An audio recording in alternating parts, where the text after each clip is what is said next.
আমার যা গরিবের মেয়ে বলে আমার শাশুড়ি মা আমার জাকে খুব একটা দেখতে পারে না। আর আমার বাবা বড়লোক বলে আমার শাশুড়ি মা আমাকে খুব তোয়াজ করে। এটা আমার একদম পছন্দ ছিল না। মাঝে মাঝে মনে হতো শাশুড়ি মায়ের মুখের উপর দুটো কথা বলে দিই। আমার বাবা বড়লোক বলে আমার শাশুড়ি আমাকে পছন্দ করে নিয়ে এসেছে। আর আমার জাকে শাশুড়ি মা নিয়ে আসেনি, আমার ভাসুর নিজেই তাকে পছন্দ করে নিয়ে এসেছে।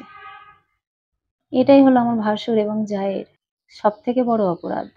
কিন্তু আজ ৫ বছর ধরে সেই অপরাধের মাসুল শুধু আমার জাকেই দিয়ে আসতে হচ্ছে। ভাসুর কিন্তু তার মায়ের কাছে খুব প্রিয় ছেলে। জায়ের বিয়ে হয়েছে ৫ বছর হয়েছে। আর আমি এই বাড়িতে ৬ মাস এসেছি। আমি এসে থেকেই দেখছি আমার শাশুড়ি মা আমার জায়ের উপরে অনেক কাজ চাপিয়ে দেয়। সংসারের সমস্ত কাজই যেন শুধুমাত্র তারই করার দায়িত্ব। আমি আমার জাকে আড়ালে পেলে বলি, দিদি তুমি এত কষ্ট কেন সহ্য করো?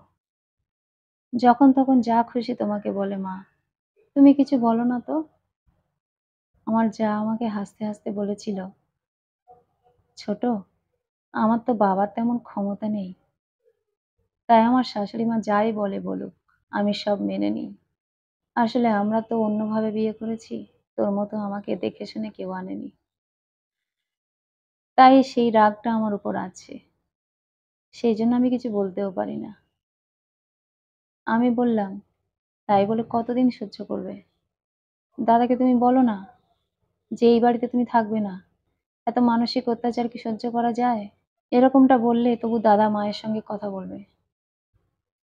তাতে যদি অন্তত মা একটু বোঝে যে না এরকমটা করা যাবে না, তাহলে বউ চলে যাবে। তুমি তো এই বাড়িতে বিনা পয়সার চাকরানির মতো কাজ করো। তুমি চলে গেলে সেটা তো ওরা পাবে না। তাই তুমি যদি একবার যাবার কথাটা বলো, আমার মনে হয় মা তোমাকে একটু কদর করতে শুরু করবে। আমার যা বলল, আমার স্বামী তো তেমন নয় যে তার ভরসায় আমি এই কথাটা বলতে পারবো। আমি বললাম, তুমি তো এখানে নিজের ইচ্ছায় আসোনি, একা একা আসোনি। দাদাই তোমাকে নিয়ে এসেছে বলে তুমি এসেছো। তাহলে যদি শাস্তি পেতেই হয়, তুমি একা কেন পাবে? দিদি তোমাকে কিছু বলতে হবে না, আমি বলবো। আমার যা তখন আমাকে বললো, না রে ছোট, তুই এরকম করিস না, সংসারে অশান্তি শুরু হয়ে যাবে। আমি বললাম, শান্তিতে কোথায় আছো তুমি? তারপর আমি দিদিকে একটু সাহায্য করে ঘরে চলে যাই।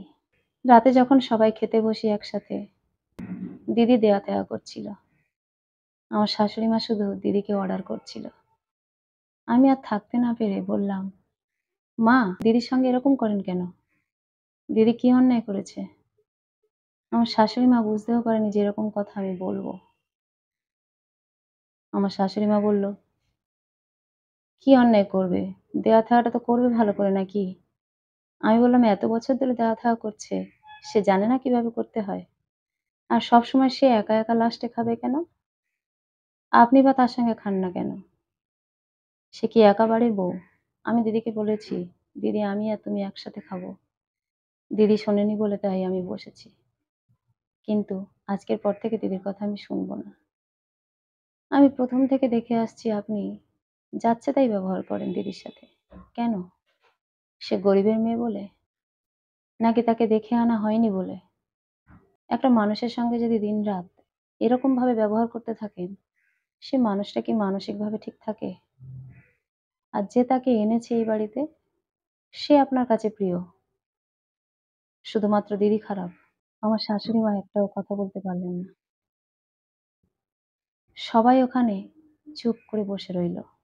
আমার স্বামী আমার মাথায় হাত দিয়ে বলল, এতদিনে তুমি অন্তত প্রতিবাদ করার সাহসটা পেয়েছো, এতেই আমি খুশি।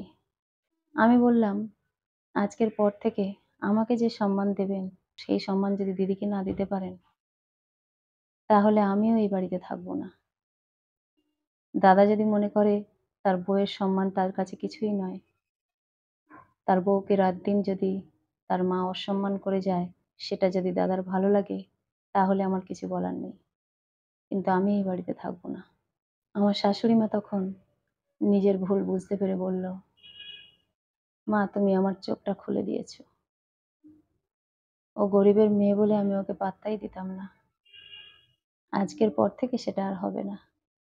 আজকের পর থেকে তোমরা দুই বউ সমান সম্মান পাবে আমার কাছে। আমি তোমাদেরকে আজকের থেকে সমান চোখে দেখব। দিদি আমার ব্যবহারে এতটাই খুশি হয়েছিল যে আমাকে জড়িয়ে ধরে সে কেঁদে ফেলেছিল।